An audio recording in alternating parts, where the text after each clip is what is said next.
Ok, módulo 5, aula 1. Definições iniciais. Translação. O movimento é denominado uma translação se qualquer linha reta dentro do corpo mantiver a mesma direção durante o movimento. Vamos imaginar aqui uma linha reta dentro de um corpo e eu vou transladar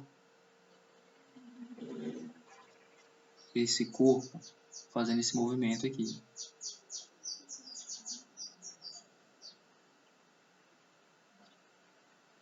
Então, o que aconteceu aqui? Eu tive um movimento de translação.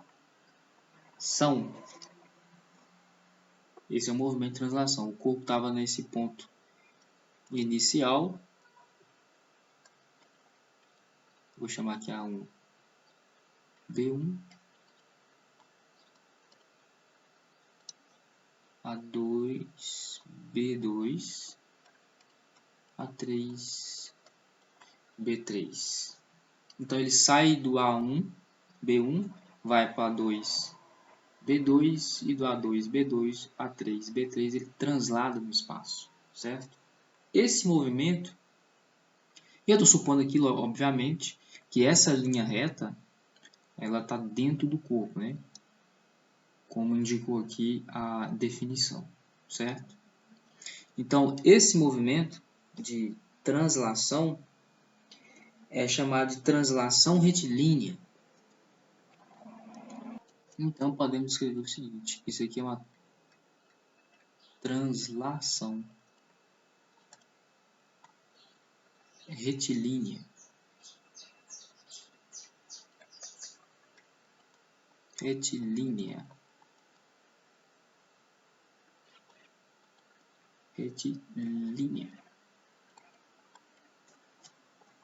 Agora, vamos imaginar um outro tipo de translação, de movimento.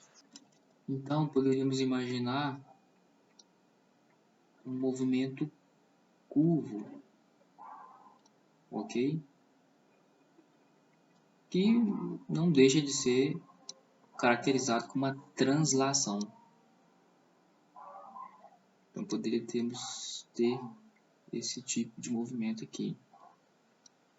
Ou seja, uma curva que ainda assim continua sendo uma translação.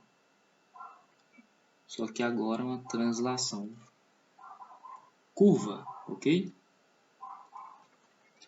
Então eu tenho aqui um B1, aqui eu tenho um A1, A2, B2, A3, B3, A4, B4 e assim sucessivamente. Então aqui nós caracterizamos essa translação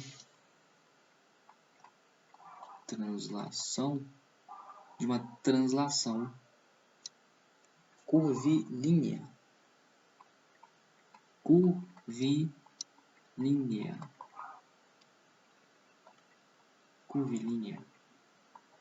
Certo?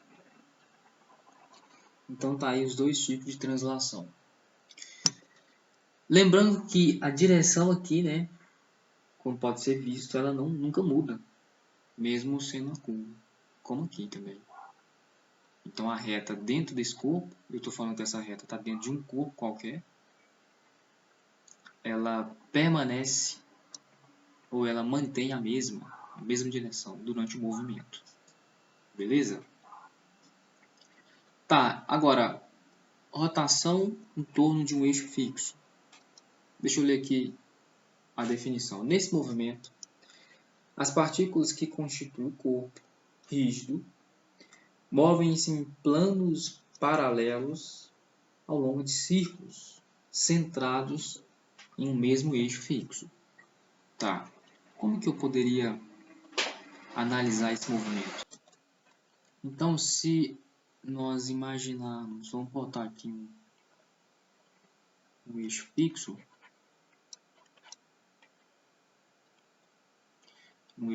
e partículas movimentando em torno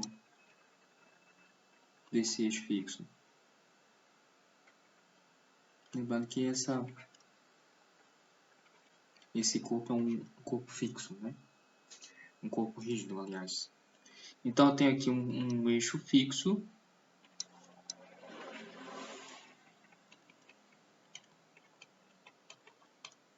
e tem um corpo girando em torno desse eixo, certo?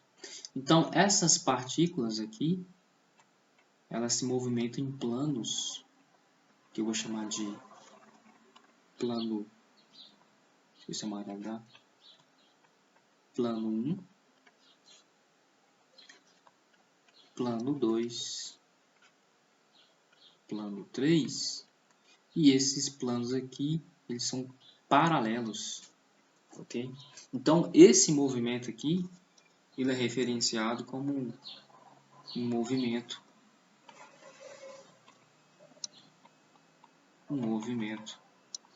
em torno de um eixo fixo. É a caracterização do movimento em torno de um eixo fixo. Agora, o movimento plano geral é todo movimento plano. E aqui eu quero chamar a atenção para essa palavra plano, certo? Que não seja nenhuma rotação pura, nem uma translação pura, ou seja, não é nenhum desses dois especificamente, é referido como movimento plano geral. Agora, um movimento em torno de um ponto fixo é um movimento tridimensional, agora já é um movimento tridimensional, não é um movimento plano, de um corpo rígido ligado a um ponto fixo. Aqui, ó, a situação que mais caracteriza esse movimento em torno de um ponto fixo é o movimento de um peão, por exemplo. Aquele brinquedinho que a gente brincava quando era criança, né? Então, aquele movimento ali, inclusive que a gente vai estudar esse movimento mais para frente, ele é caracterizado como um movimento tridimensional de um corpo rígido, ligado a um ponto fixo, ou seja, só existe um ponto de contato ali com a superfície. Esse é o movimento em torno de um ponto fixo, né? Agora, o movimento geral é qualquer movimento que não se enquadre em alguma das categorias anteriores. Então, o movimento que não se enquadre em nenhuma dessas categorias já estudadas aqui, ele é considerado como um movimento geral. Bom, essas definições elas são importantes porque ela nos dá ou nos fornece base para poder equacionar o que vai acontecer na próxima aula.